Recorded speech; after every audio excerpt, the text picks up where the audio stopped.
Okay, good. Welcome, everybody. We are a bit late. We're at the start of our first online research seminar within the ZeMKI research series.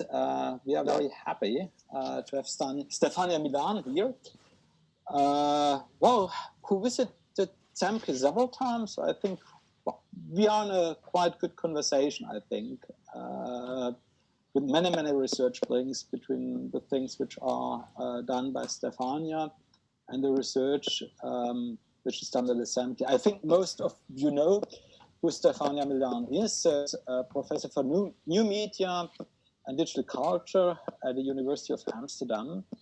I think Stefania is well known to many people because of her research project, Data Active project, which is focusing on new forms of social protest.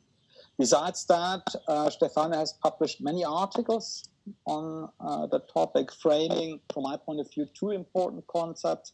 On the one hand, cloud protesting. On the other hand, the term of data activism, so forms of social engagement around data conflicts, data problems within society. The topic Stefania will present here today is from the first pandemic of the Datafied society. So Stefania will reflect what we are all experiencing in this moment of time. This is Corona, COVID-19. However, from the point of view, from the lens of a Datafied society. In this sense, I hand over to you. And I'm not sure, can you share the screen, or do I have to do it for you? I think I can share the screen. No, maybe not. I could before. Yeah, okay, 1 second. Then I have to find you on the list and, oops, and to make you host again.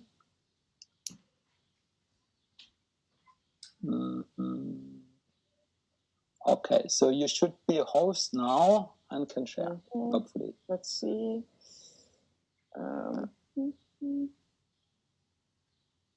Sorry, I did check it, that it was there. Yeah. Window. So it's at the bottom of the screen.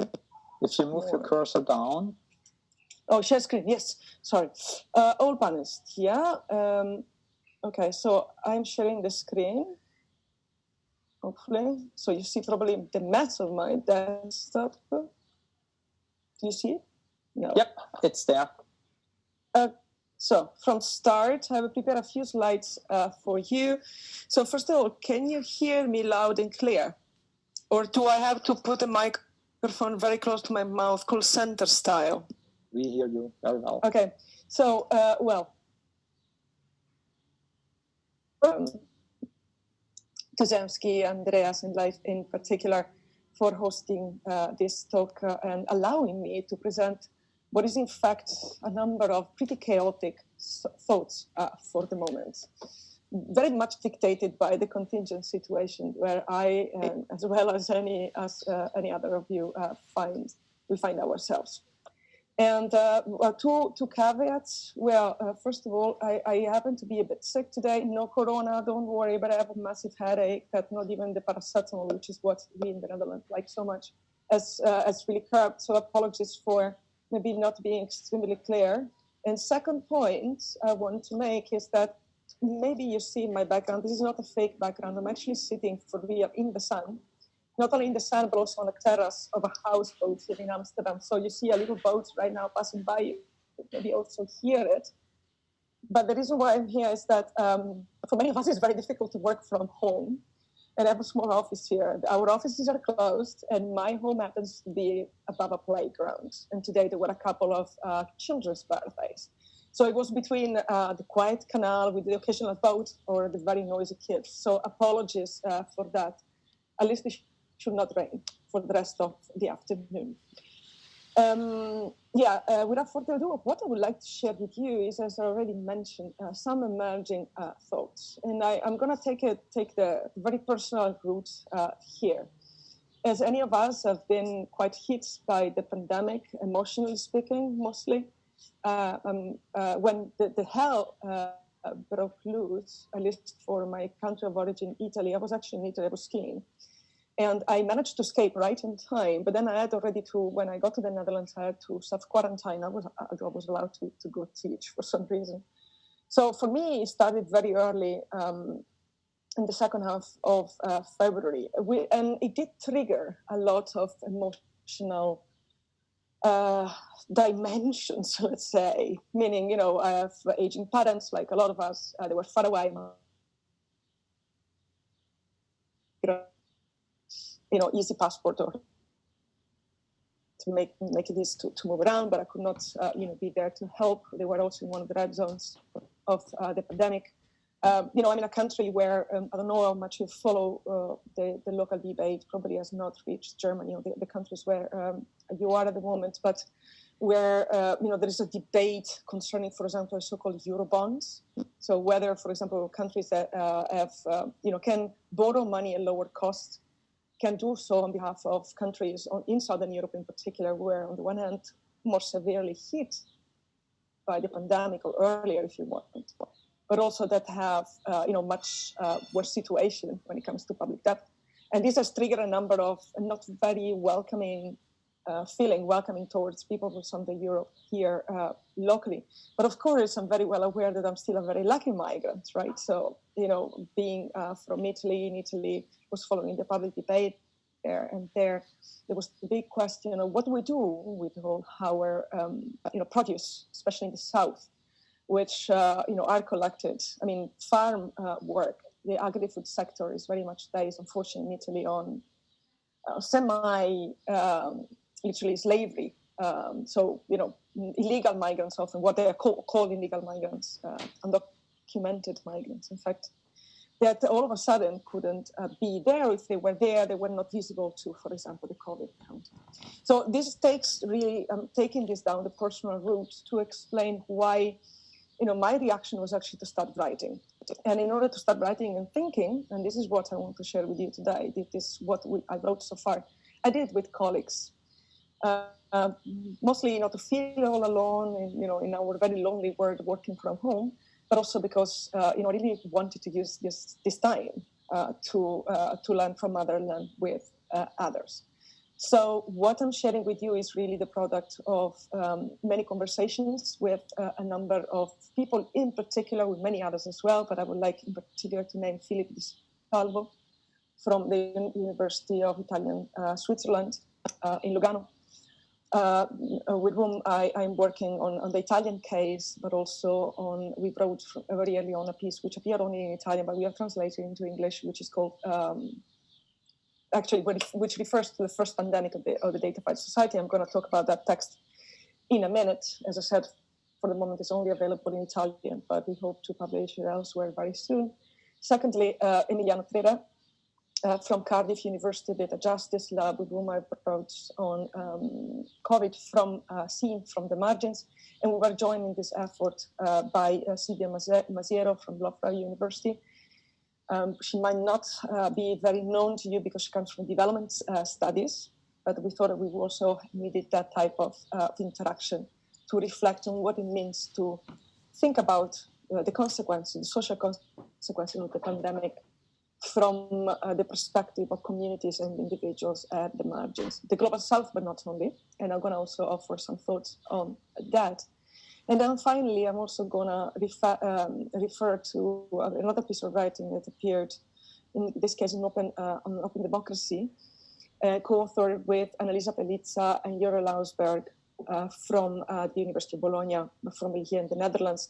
That's how we know each other, who work specifically on migration. And so we wrote together what it means to be an invisible community during the pandemic, and how can we make this invisible community visible for the sake of their own well-being, but also the well-being of the society that surrounds them. So I think it's very important to mention where this comes from, so the personal side of it, and why I'm also very emotional when I reflect on all this, but also, of course, the credits whom I have been developing this work with. It's all work in progress. It's all short pieces. Actually, I don't know what about you, but I really love this very short format that many journals are allowing us to do now. So it allows us to engage in something very important, which is science communication, which I believe is a very important task that we have as researchers during a pandemic like this, which has a high human cost. And we might not be doctors or virologists or epidemiologists, but we do know something about data, and we do know something, and we can help people understand or situate where data, for example, come from and how maybe they should be interpreted. So it's not something also I keep telling my students, as media scholars, as media students, you have a big role to play also, for example, debunking all the misinformation, the fake myth that are circulating big time on social media. I'm sure you've seen a lot of that. So this is a pretty long introduction, but this is also one of the few interpersonal contacts I have these days. And I don't even see all of you. So I wanted to put all my cards on the table so that you know where this comes from. So the first pandemic on the Datafied society. I'm going to start by picking, really, on what I wrote with Philip Di Salvo. And this is a piece that appeared in Il Manifesto, an Italian daily, which, however, is very, it says, the subtitle says Quotidiano Comunista, Communist Daily. Although this is just a very, very long, very old origins of the magazine, which is, of course, very much left-wing, but also publishes intellectual interventions in a way on that make people reflect. And what we wrote about that emerged really from our conversations was these four enemies, that's how we call it, which are almost invisible. In a pandemic, we're of course very much concerned with whether you are sneezing or coughing, whether you have a temperature and stuff like that, or whether people around you are sneezing in your face. But every other enemy or every other problem that we are very much concerned as media scholars goes, and rightly so, of course, on the background. But we wanted to make these other problems, we call them enemies, but we can also call them, viruses of diseases in a metaphorical manner. And we directly link them to the fact that this is indeed the first pandemic in the Datafied society era. So what do we say? Why is the Datafied society an important point of reference? And why, the COVID and this sort of, meeting of a pandemic, a virus as pervasive as this, as aggressive as this, and Datafied society should matter as all. I just copied and pasted here, the introduction of this text that I wrote with Philip.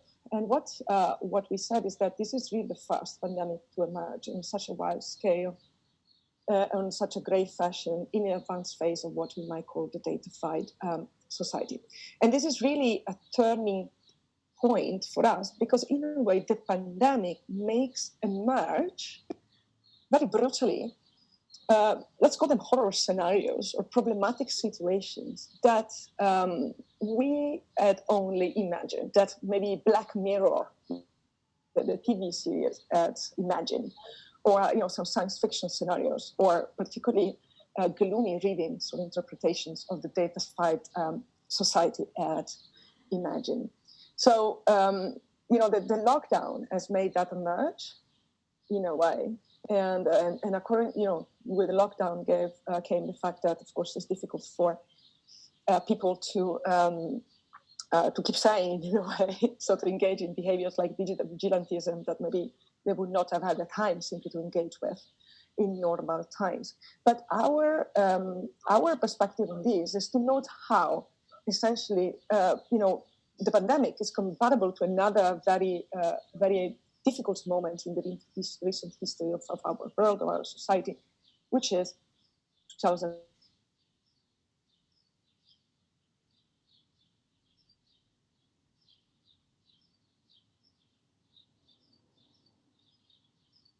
almost have passed by. And, accordingly has technological innovation progressed for good and for bad. So production, the Datafied society, I don't think I should really introduce it to this to this crowd. Again, I don't see you, but I guess if you are friends of ZeMKI, you have already heard something about production of data, and they are used to create added value. From very practical things like traffic management to the improvement of the state's output, but also targeting advertising, the so-called personalization algorithms on digital platforms, to the infamous contact tracing apps that these days have been very much discussed as a way to ease the lockdown and fight COVID-19, as a way to avoid, to let people go out, go to restaurants and so, but also make sure that we are in control of the situation in case there's another wave of infection. And the problem is that, it's a cocktail, which is a very dangerous mix, because we have geographically varied data, meaning produced according to different perspectives or different ways of calculating and understanding reality, but also different infrastructure that brings together infrastructure that might look public, but in fact is mostly privately owned when data sets are publicly managed.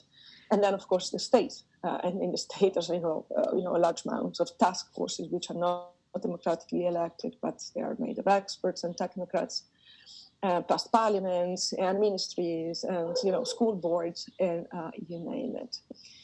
And the pandemic, we argued, sheds light on the nature and characteristics of the Datafied society, making these very concrete extreme scenarios of collateral effects emerge.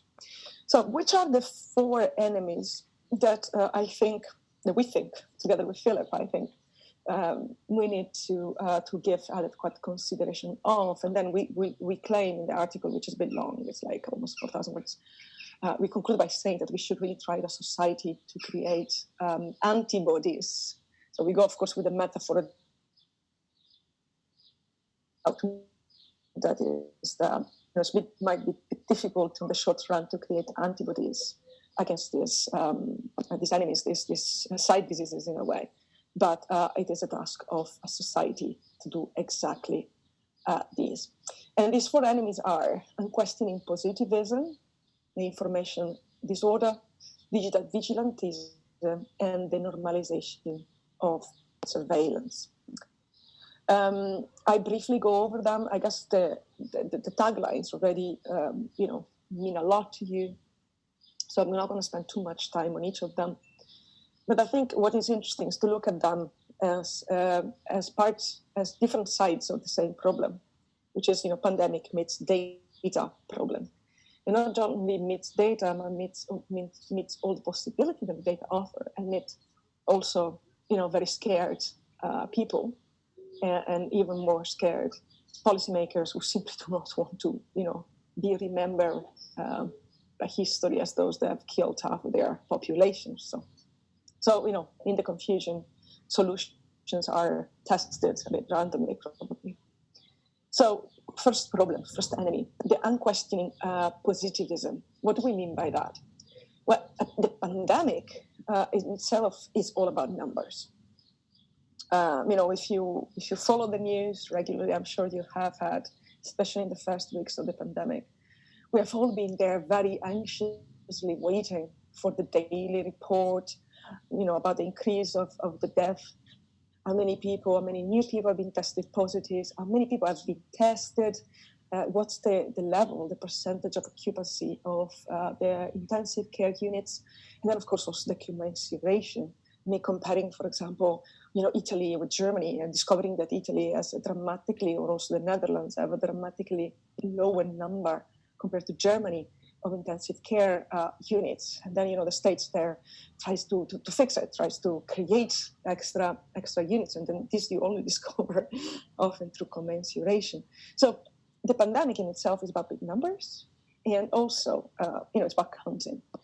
But in fact, it's also a lot of the very unpopular measures like lockdowns have been justified by policymakers, by decision makers and their experts as, with a very simple slogan, let the numbers speak. So the numbers, whatever number, have become, the sort of the bottom line, the justification of any measure, but also, they have the power, in fact, to scare people and also to shape social behavior, whether we go out, whether we don't go out, and stuff like that, whether we are depressed or a bit more optimistic.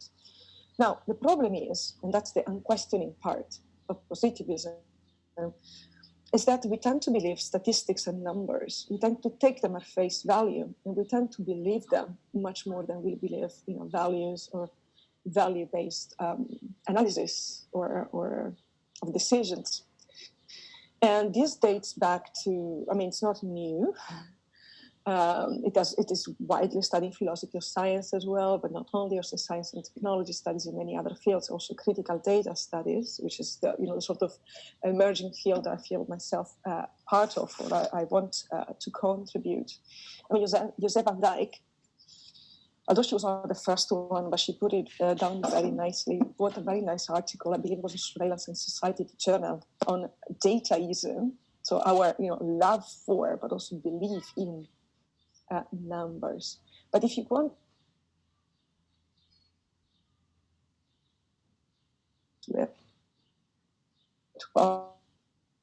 the figures at the end of the 19th century.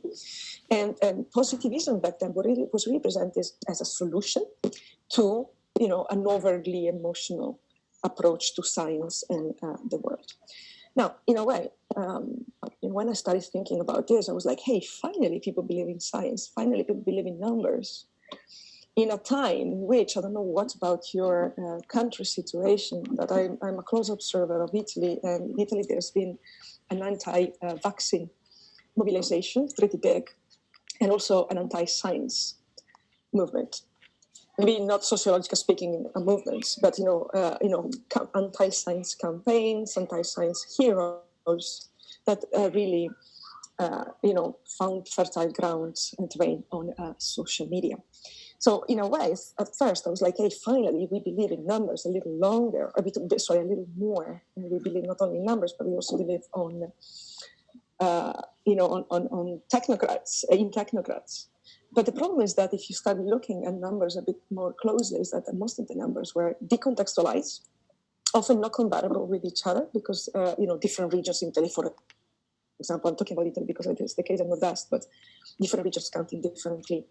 Different ministerial entities even counting differently. Yet all these numbers would then end up in the same. Sorry, okay, I see that Leith has raised an hand. Not a problem. Thank you. Okay. So, okay. But so essentially, what I want to say is that the narrative that was very much based on numbers, unfortunately, these numbers were not necessarily accurate, but more dangerously, they were totally decontextualized. And they were offered as the solution when, unfortunately, there was very little certainty about these numbers. In some countries, for example, just to look at the comparative aspect, would count only the people who died of coronavirus. And some others, like Italy, again, they would count the countries that, the individuals that died with cancer, but with coronavirus as well, testing, for example, also dead people. So, on questioning positivism, well, it is a double-edged sword, if you want. It's definitely positive that there is a bit of a resurgence of trust in numbers, but at the same time, what Philip and I worry about is that these numbers are very often decontextualized, and they should actually be questioned, if not by everyone, at least by people like us who are close observers of this phenomenon from the media studies point of view or sociology, like in my case. The second enemy is what we call information disorder. And information disorder, Thomas Reid from King's College, who's a cybersecurity expert, there's a book coming out on InfoWars. And what he says in his recent work is that situations like these like a pandemic, for example, are perfect to create a fertile terrain for misinformation to emerge. Now, luckily, a lot of people are concerned with misinformation today. There's the Oxford University that is doing good work on this in nearly real time. But what we refer here to is the sort of infodemia. I mean, the intoxication with fake information that is circulated largely on social media and in the filter bubble that are associated with personalization algorithms and individual accounts, but that sometimes also reach, the streets, for example. And then, again, to mention a case that I'm following very closely, Italy, there was recently over the weekend a large demonstration in Milan of the negationists. I mean, those that basically believe that the virus was really not there. It's never been there. It's simply an excuse to sell the country to China. But of course, so when you look at the information disorder, there's also, a case that I'm personally observing, the mobilization against 5G, the fifth generation cellular networks, that is being linked with zero scientific evidence with the spread of coronavirus. And you see, I'm a cyclist, so I take my race bike out a lot these days with good weather. And I'm very shocked to see all around Amsterdam stickers, but also, messages literally on bike lanes saying no to the virus. So, disinformation disorder is having very real life consequences as well, visible also at the moment in our urban environment. Third problem is digital vigilantism, and the fact that maybe because we've been all a little bored, because a lot of people were bound home, but also because we are scared, a lot of people felt the right, felt empowered to denounce, mostly on social media, the misbehavior of others. So there's been, again, immediately extreme cases of runners, especially at the beginning of the pandemic, but also later of people, working in essential care, so like doctors and nurses going to work using public transport in large cities and being attacked even physically by other citizens that felt these individuals had no right to leave home, whereas actually they had to leave home, or simply they were not really putting anyone at risk, or they were running without a mask, or you name it. So digital vigilantism is a phenomenon broadly studied by also some colleagues here in the Netherlands at the University of Rotterdam. There's an excellent project in that, so I leave it at that. But we have seen really a resurgence of digital vigilantism related to the pandemic, this emergency. But it is particularly dangerous in the moment in which a society under a pandemic needs to be cohesive. And this breaks not only, it is harmful for individual privacy, of course, but it's also harmful for the general well-being of a polity. And finally, the fourth study by colleagues at Cardiff University, but not only, is what is known as the normalization of surveillance. So, with this contact tracing up in particular, we are, a lot of people are now downloading stuff that, for example, is being imposed on citizens. We know sunset clause, so we know end date, we know promise of how the software works, so no promise, no transparency about that, but no promise about the data sets, who is going to have access to that.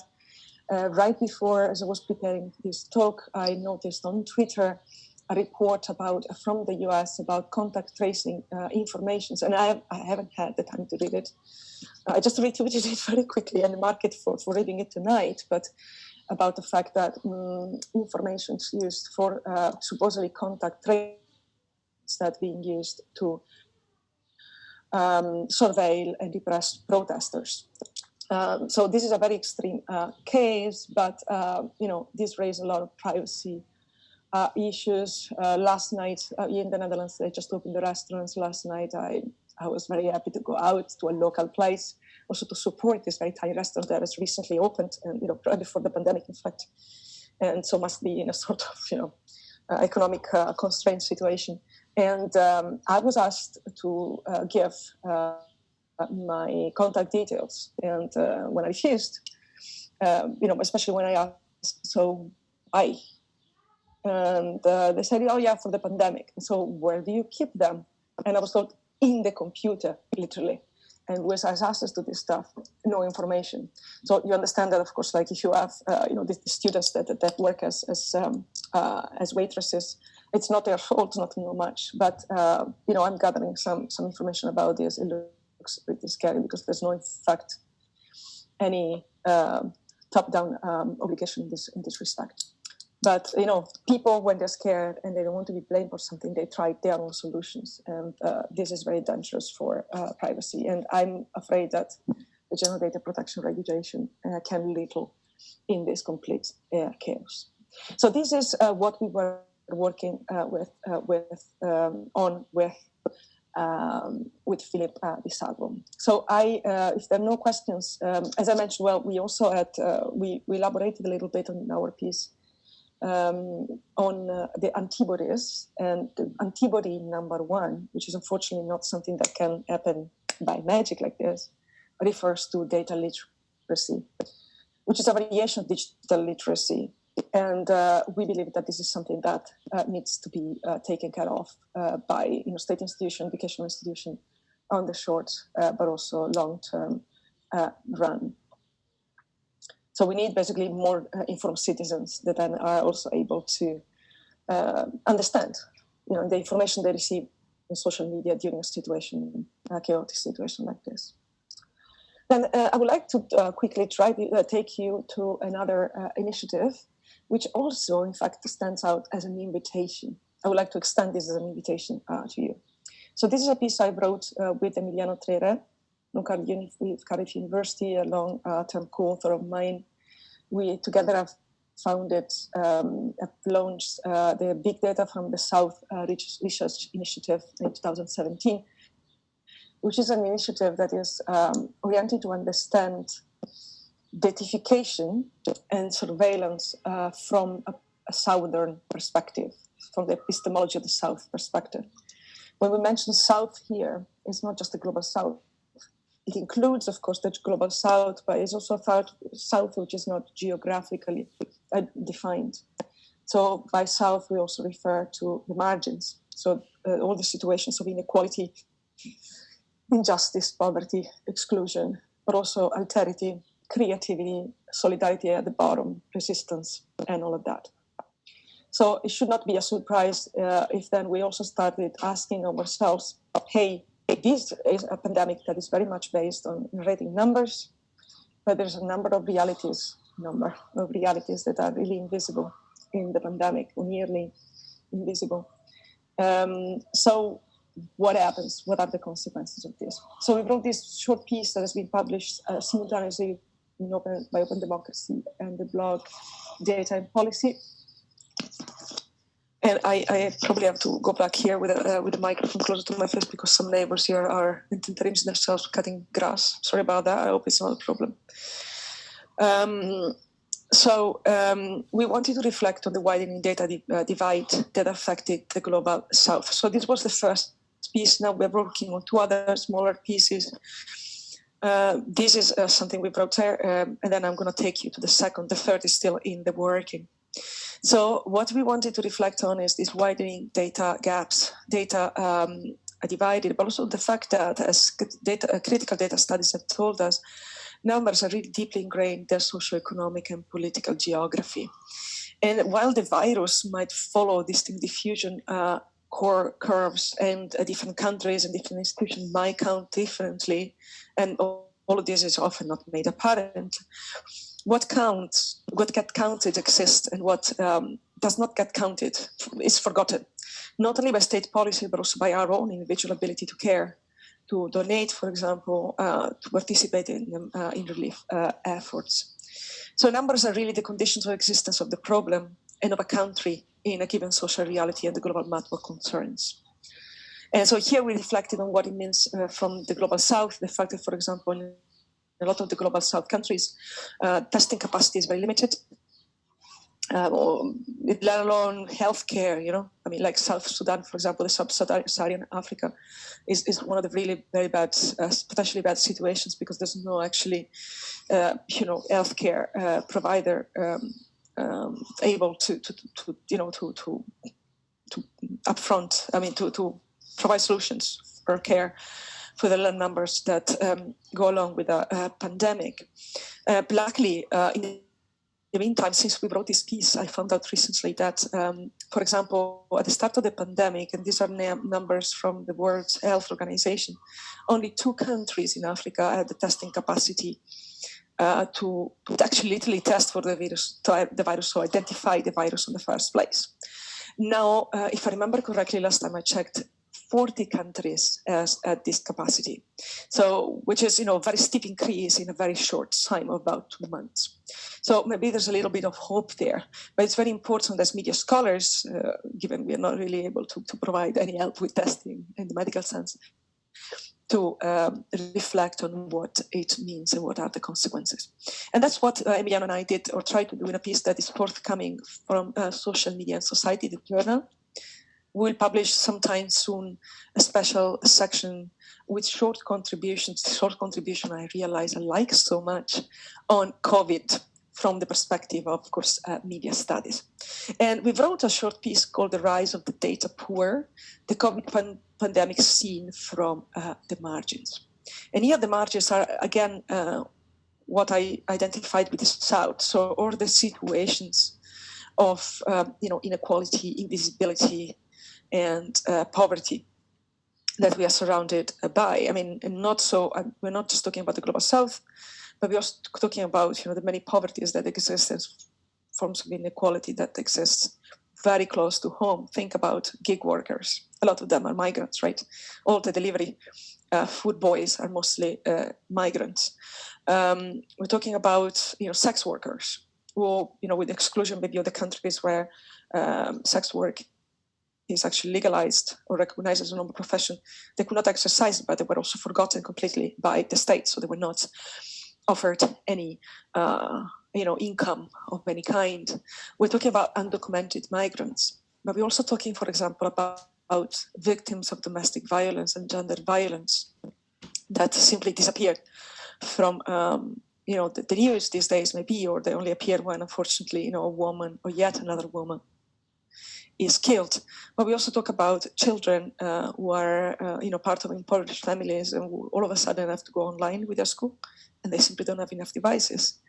So this is the margins that we're talking about. Plus, of course, all the situations I mentioned earlier, the continents that cannot upfront a pandemic for economic but also medical reasons.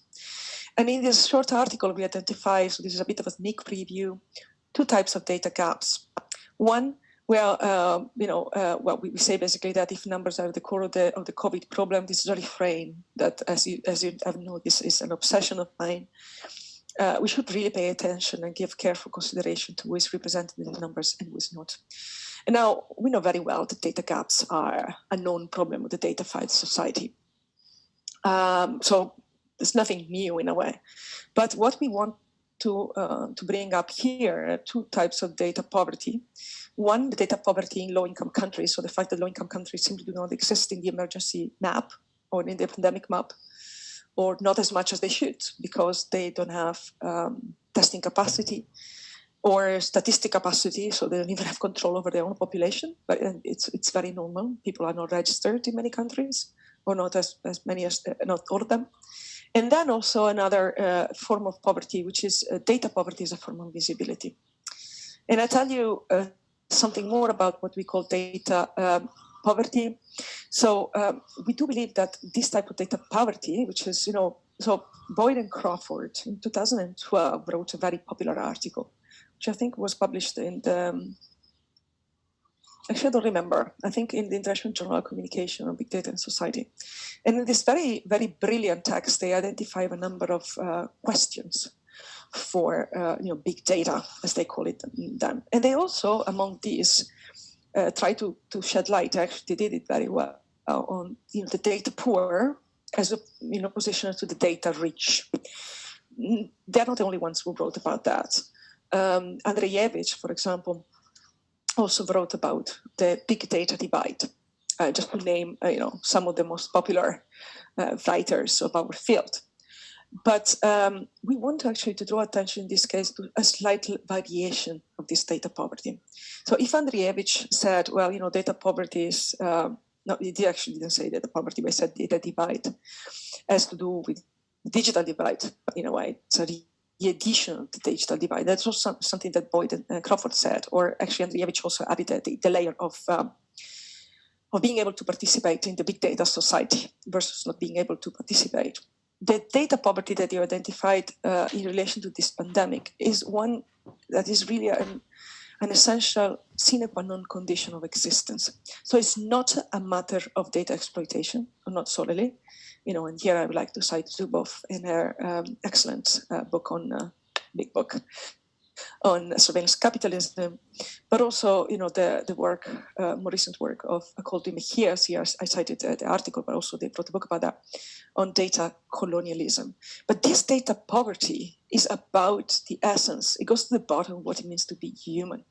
So it is existing in a data set in this case, or not existing, is tied up with people's visibility, survival, and ability of the state or the surrounding community to care for them. So if you are data poor, it's not in opposition to being a data rich, so someone who has the skills to manage big data, understand, take advantage of big data, but it has to do with very fundamental types of inequality that predate the emergence of the Datafied society. And they are simply worsened now by a pandemic, which is actually, where policymakers rely a lot on what Gillespie in 2014, so already 6 years ago, called the calculative publics. And also Louisa Moore wrote on that. So this is what we mean by data poor. But I leave the rest of the details to the article that's about to come out, of course, open access, because it's very, very important to publish open access, in particular during a pandemic of this kind. I think actually this is good news for academia. We publish a bit faster and in a bit more accessible manner. The reason why, however, I went back one slide is that I would like to draw your attention to the form of invisibility that I mentioned there, because the form of visibility is also something that I reflected on together with two other colleagues that I mentioned earlier already, Annalisa Pelizza, professor of science technology studies, and Joren Lautberg was doing his PhD in Annalisa's project, which is an ERC-funded project. Excellent. I suggest you go take a look. It's called Processing Citizenship. And what Annalisa tries to do with her team is to look at how migration is managed from the point of view of data infrastructure, what data infrastructures are created and what form of migration they allow or perpetuate or form a solution and stuff like that. But, I'm not doing any justice to a very complex project. So go and have a look. Processing Citizenship is the project. And the three of us set on thinking about forms of data of population management, which are data-based, and the issue of visibility. And we decided to focus on a specific form of visibility that is migrants. Why migrants? The trigger was, as I said, is a very, very personal take on reality these days. And I decided that it's good to do that if that helps me to do my work. But it really started because in Italy there was this discussion, but I know there was also a similar discussion in Austria, in Germany, and to a lesser extent here in the Netherlands, about, okay, what do we do with our asparagus? It's asparagus season. We all like to eat asparagus, but who's going to pick them if, the usual invisible farm workers, farm hands that come to do the job are not allowed to travel anymore? Some solutions were charter planes. I know that has been done in actually the three countries that I mentioned, in Germany, in Austria, and in Italy, at least. Sure, many other countries have done exactly the same. But then there's also the other question associated to that. If you have a large population of undocumented migrants, as we have in Southern Europe, what happens to them? They are not visible, literally. They don't exist, according to the state, anywhere. Yet they might need healthcare. They don't have access to healthcare. because they're not registered anywhere. So what happens if they get sick?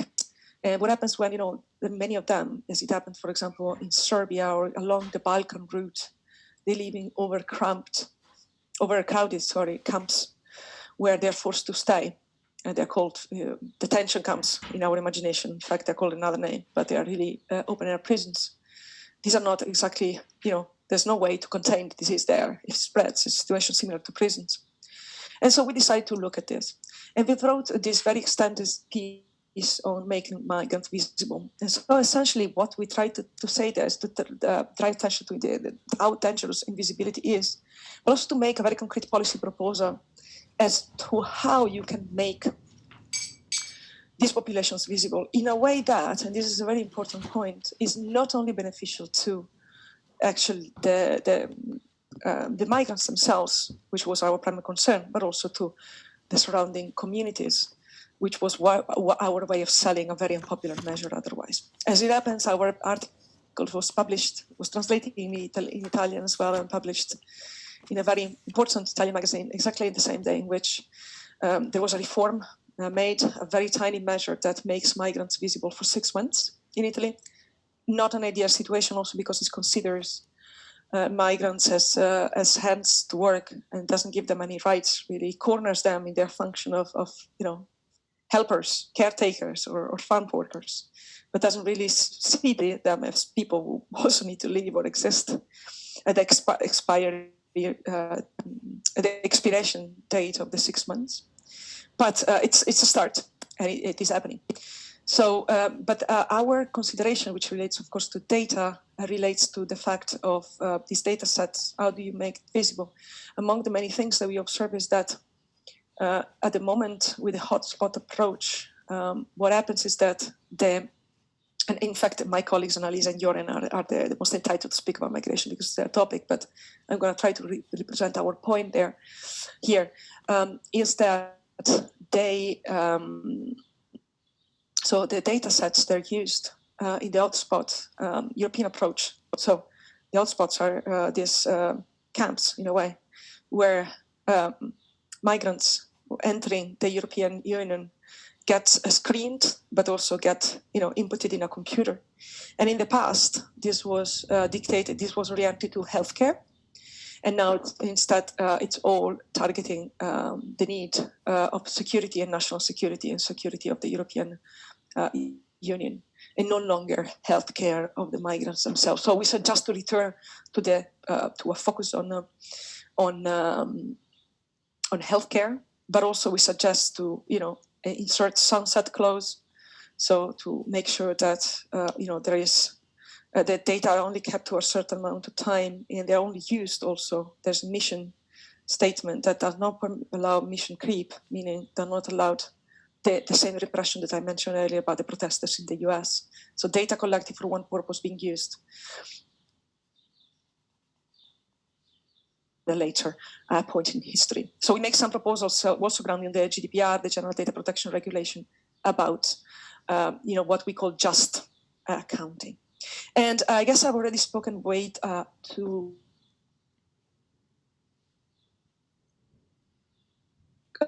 close by drawing attention to a new space, it's actually turning 1 month old tomorrow.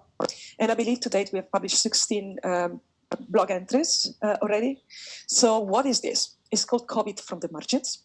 And it is a sub-project of the larger project, Big Data from the South, which is also in a way a sub-collaborative, but it's under the header of the Data Active project, if anything, because we provide the website. But as I said, it's not just by any means just my project, it's a collaborative project with Emiliano Tre and Silvia Masiero. You see them mentioned also in the slide. And it is an attempt to give voice to the many Souths and to the many margins that are virtually absent from the narration of the COVID emergency. It's a multilingual blog. We have the ambition to publish in any language. At the same time, we are very proud to have secured a little bit of seed funding.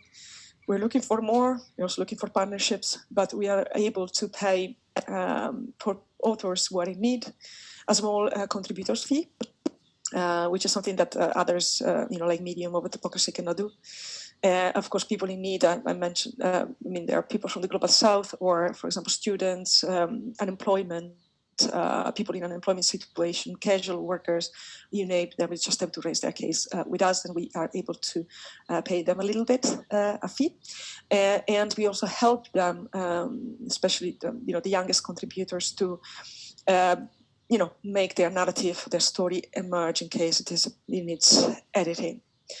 And it's our work, as you can imagine, but it's also extremely beautiful work. We brought to the attention of the world a number of very interesting stories, like, for example, what happens when you have a welfare system based on biometrics, like in India, and then, with a pandemic of this kind, you essentially stop distributing food rations because you don't want people to use their fingerprints because it's dangerous for the pandemic. Or, the cases of Peru and Colombia, when the state tried to create a sort of solidarity income to support those in need, but he ended up creating actually a big mess. And based on the fact that the data created a lot of false positives and a number of problematic situations.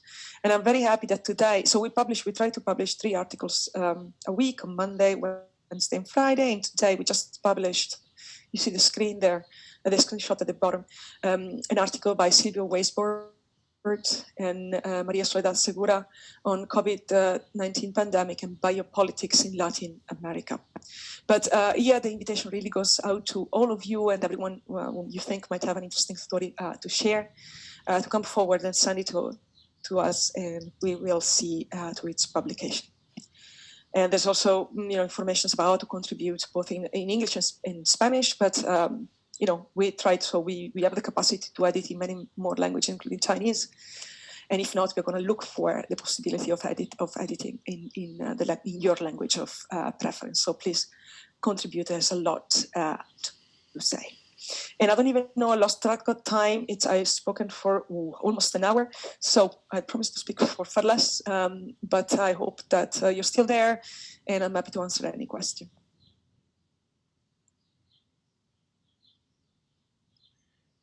I'd like to highlight for everyone that you can raise your hand, the blue hand, or the hand icon down at the bottom of your screen, and Stefania will see it, and she can give you a voice then in the participant overview.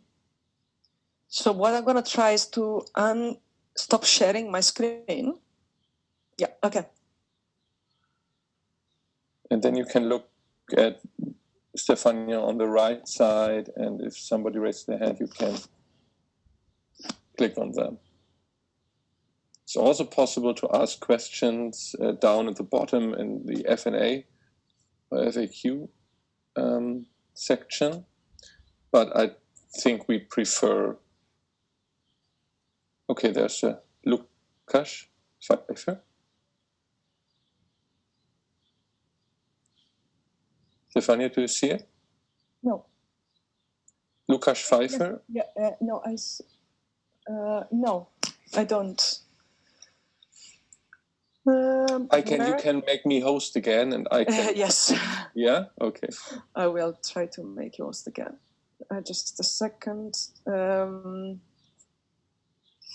You have to go to ZeMKI, the blue screen. Yeah, exactly. And I'm here, make host. On the 3 dots, and then make... Yeah. Oh, thanks. Oh, okay. So you're on, Lukasz. Can you hear me? Yes. Okay. Clear. Thank you very much, Stefania, for your paper and your presentation.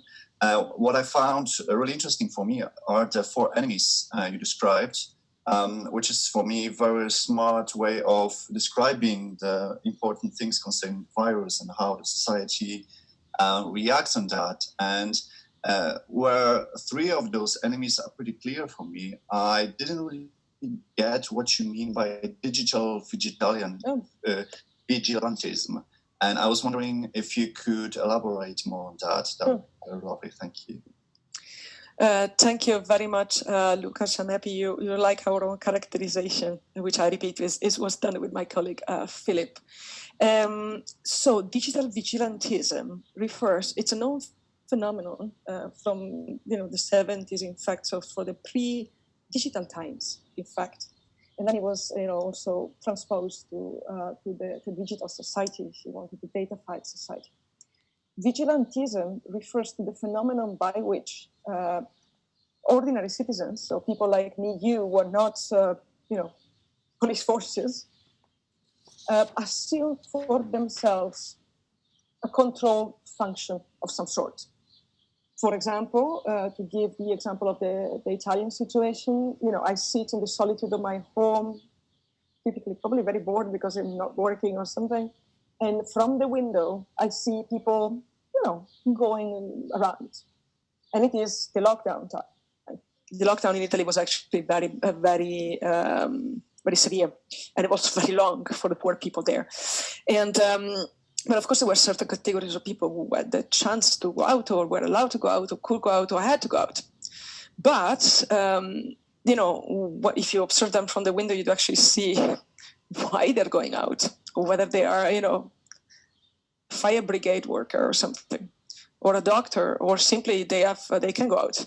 So what happened is that the vigilante, which is this individual that observes from the window, feels entitled to have a say and report the person in the street. So typically what they will do is report and that's the digital counterpart, report the person who is breaking the rules using, the smartphone, and, taking a picture and publishing the picture on social media and say, look, this person should not have gone out, and yet it is out.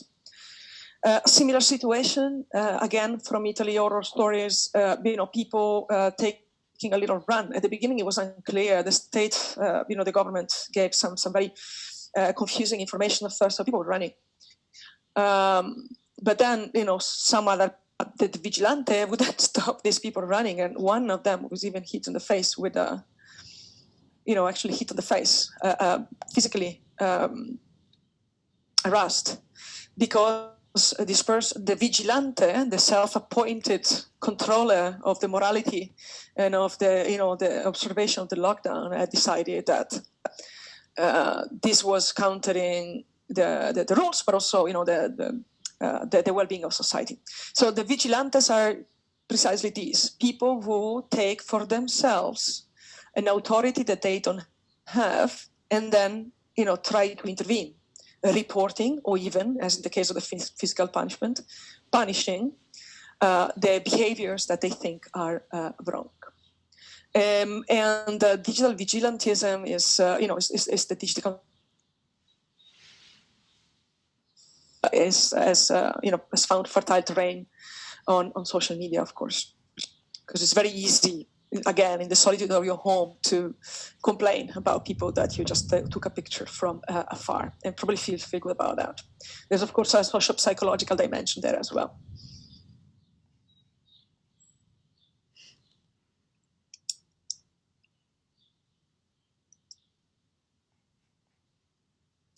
Am I still on? I don't see any hands. Andreas, do you have a question maybe? Oh, there's two of them. Okay, Juliana first.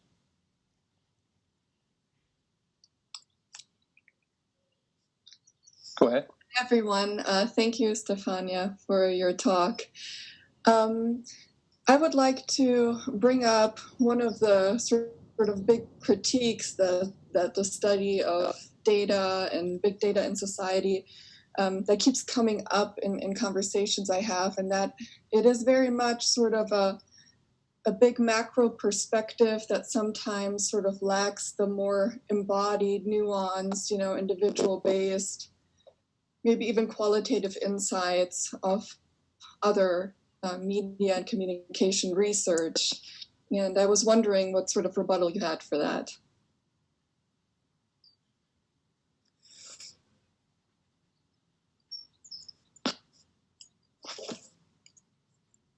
I cannot hear you.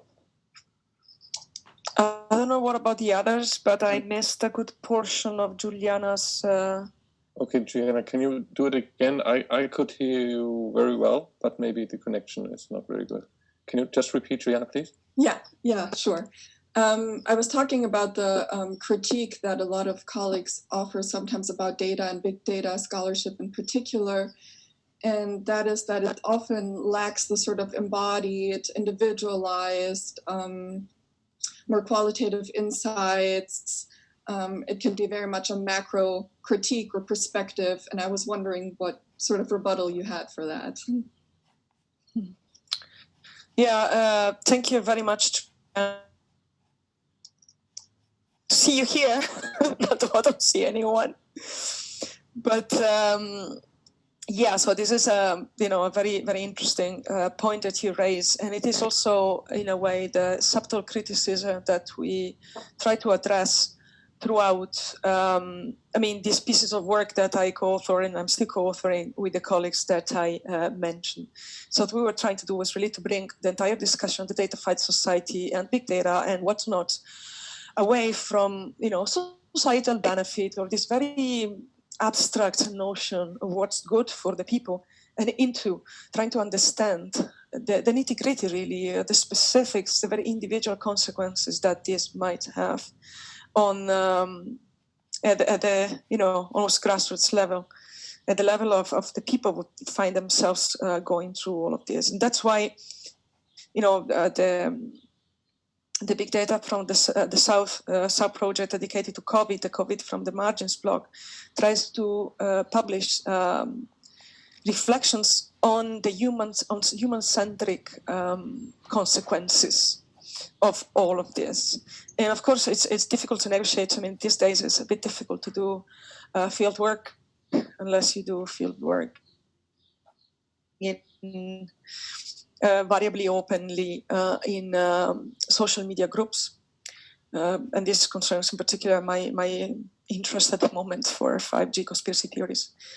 But otherwise, it's a bit difficult to also methodologically to actually get away from the disembodied and into the embodied, individualized way of thinking about this and thinking about the consequences. So we're just scratching the surface. I don't know whether this answers your question, but I'm happy that you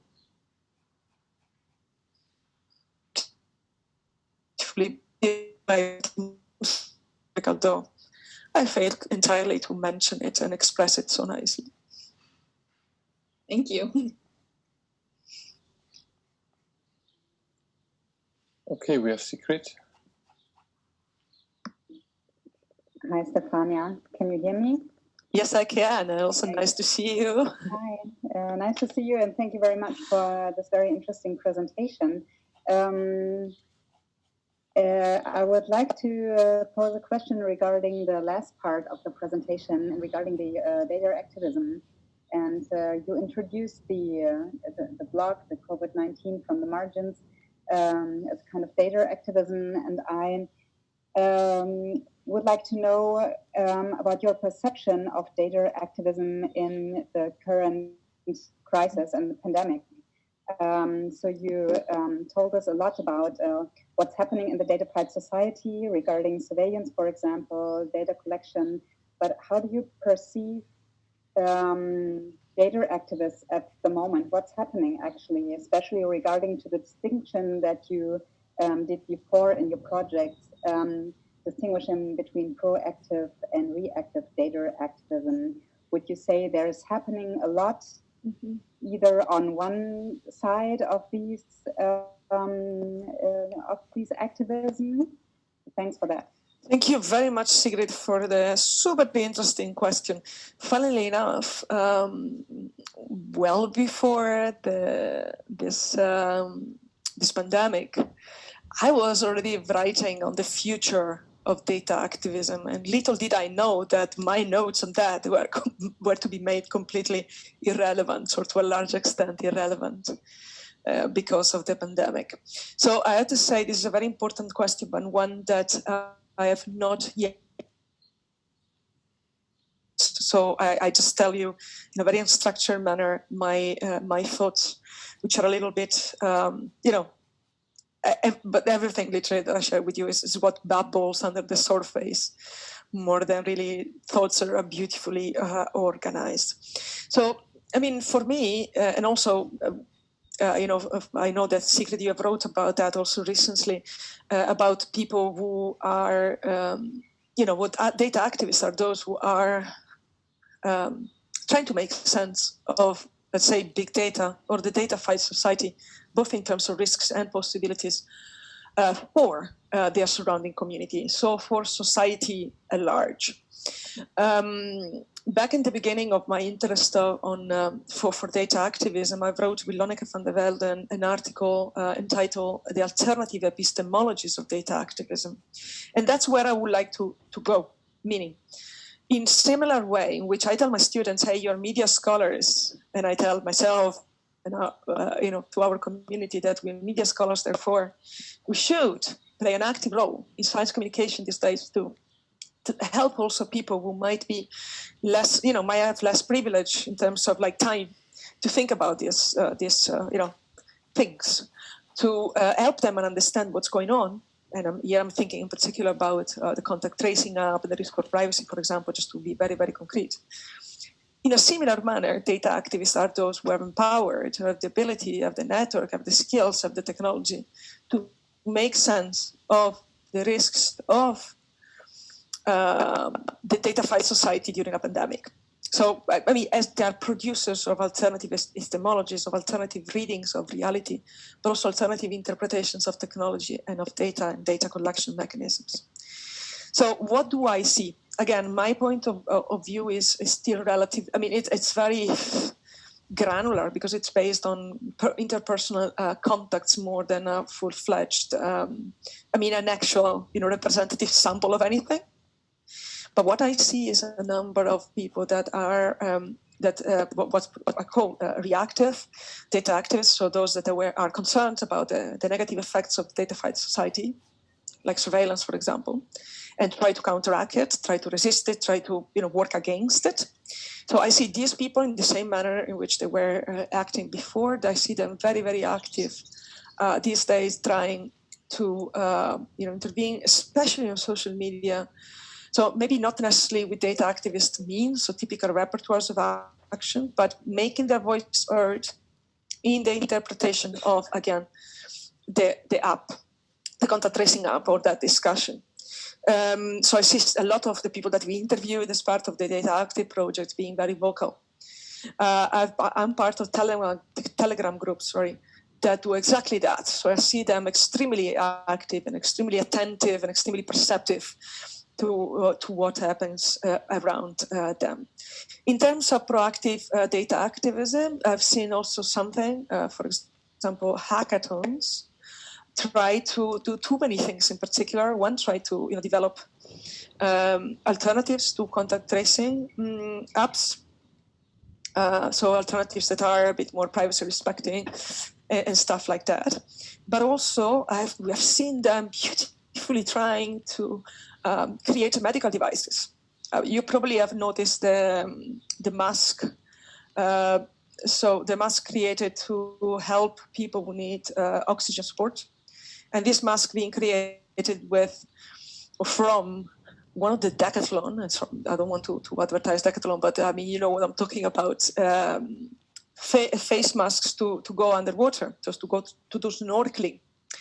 Something that I very much hope as lifeguard, that I used to work as a lifeguard.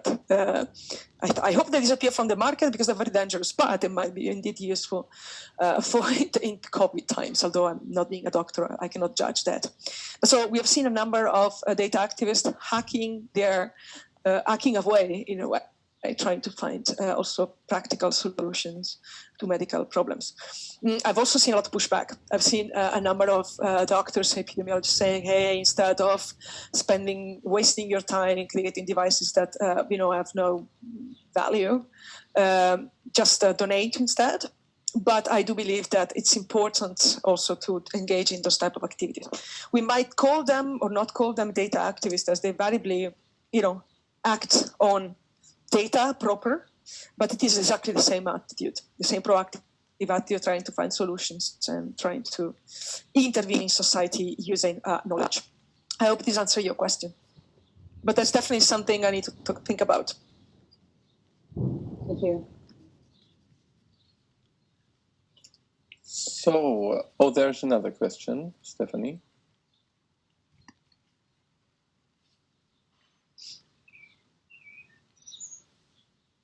Okay, I think you will hear me now, Stefania. It's Stephanie here from ZeMKI also. I have not a question or a comment, or maybe because I was very interested in your COVID from the margins, because I'm following the Africa Voices project. I think you know it. And they are based in Cambridge in Nairobi, and they have a lot of information regarding the local population, how they deal with COVID in Kenya and around, so in Africa. I think that could be also interesting for you to look on that. If you did not, so maybe you have done it, I'm not sure. But that was what I regarded the last weeks, and the new project COVID from the margins by your team is very interesting. Thank you. Yeah, no, thank you very much, Stephanie. I don't think we had the pleasure to meet each other before. I hope it happens in real life in particular. I'm so eager to meet people. I'm aware of the project. I have to say, so we have been approached, especially because we offer some money to write, which is very, very minimum, but it's better than nothing. We have been approached by a number of people who want to write all kind of things. But the problem we have, in part, coming up with others is, or in hosting all these contributions, that we take a very specific angle, which is not just the margins of the Global South, but is the margins and Global South together with identification. So we want to explicitly reflect on one or two aspects of the Datafied society. And that's something that, believe it or not many people do. I have to say, though, that we don't want any exclusivity with our publication. So we help people we edit stuff, but we are very happy, and we have done it with our own pieces, to publish simultaneously in more than one venue, because the point is not to own material, but to make it circulate. So we've been contacted, I don't remember whether by Africa Voices specifically, probably by a similar project in Scandinavia. I don't remember now exactly how they were called, but we had a problem of wanting to collaborate, but being on very different grounds in a way, because we have these obsessions with, a niche that we have identified, which is Datafied society. But yeah, it's something that, the more the merrier, right? There's never enough. And what worries me in particular is that, we might host blogs and have a lot of beautiful initiatives, but all this rarely reaches the mainstream. So, at the end of the day, it doesn't really change the way people in general think about these issues. And I would like to see much more of that. So the more there is about that, the happiest I am, but also we really have to all work to make it happen. We're trying now to partner with some medium in the Netherlands to do that literally. And that's why, for example, we published into Italian magazines, and we are trying to do more of that, to make sure that it's not just a conversation with people that already know not everything, but something about Datafied society, but also people who might simply live in a Datafied society, but not have the chance to really reflect or think about all of this. So there's a lot of work to do. Thank you.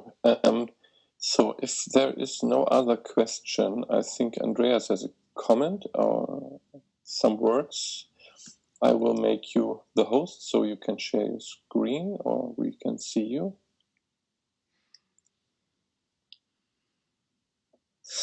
Okay, well, thanks a lot, Stefania and Live for somehow organizing the conversation. I have one really final question as we are coming to the end, and this is more somehow taking a broader view on that topic of the Datafied society and COVID-19. And there's one point I'm really wondering. Of course, we are now living in the middle of this pandemic, and everybody of us has the problems, challenges, also people who are engaged in data activism have it. But I get more and more the feeling, thinking about COVID-19, that maybe we have to understand this more in a broader frame. And then I come to 2 points. So one point is to say, well, maybe COVID-19, which seems now the big break, is rather something like a visualization machine. So it's making things visible, which have been there for a long time, but which we see now in the moment of crisis. And the second thing is that maybe COVID-19 might be something like a social catalyst, which means that it is pushing social processes, which already have been there for a long, long time. So my question is, what do you think about these points from your perspective? And does it make sense when it comes to your field of research on datafied society and data activism, or would you say, no, I have many arguments against this? So if you might give some points on that at the end, this would really be great. And then we have to come to an end because we reached the planned deadline. Okay, well, thank you very much, Andreas, for this interesting broader level question. It's always difficult to think broad when we are in the middle of things, also for academics, right? So on your first point about making things visible, that was the starting point of our identification of the four enemies. So in a way, what we see is that there is indeed, these are scenarios or paradoxical situations that are becoming the norm now, and that the pandemic is fast-tracking, accelerating. And on top of that, in a situation of panic, which is not exactly the best condition to think clearly, not as policymakers, not as data subjects, for example. So that's certainly true. In terms of the catalysts of social process, moments of crisis, I'm by default an optimist person, against of odds typically. But what I like to think is that, crises are, and I'm not the only one who says that, crises are a great opportunity to rethink how we live, how we manage our data, for example. To go to a very specific aspect, but essentially, what is the society we would like to live in now and, in the near future, but also in 15 years from now? We said the first, we wrote about the first pandemic of the Datafied society. I also very much hope, as we all do, that it is the last. But nonetheless, it is really about what do we want from the present and for the future. Unfortunately, I have to say, I see, for the moment, still little evidence of that. I do believe, again, that we as academics have a role to play, meaning we have the luxury of time sometimes, although it's not very easy to work these days, but to take a little bit, like we're not policymakers, thanks goodness, because we don't have to decide for people now, but we can criticize, take a critical view of what other people do, and see hopefully the kind of more long-term perspective and long-term consequences of certain actions or decisions.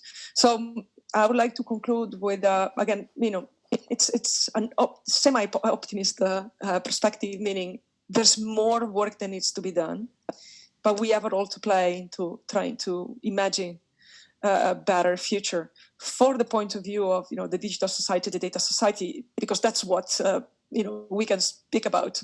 Personally, I would also like to see more bike lanes, right? But that I leave to people who do who study infrastructure of that kind.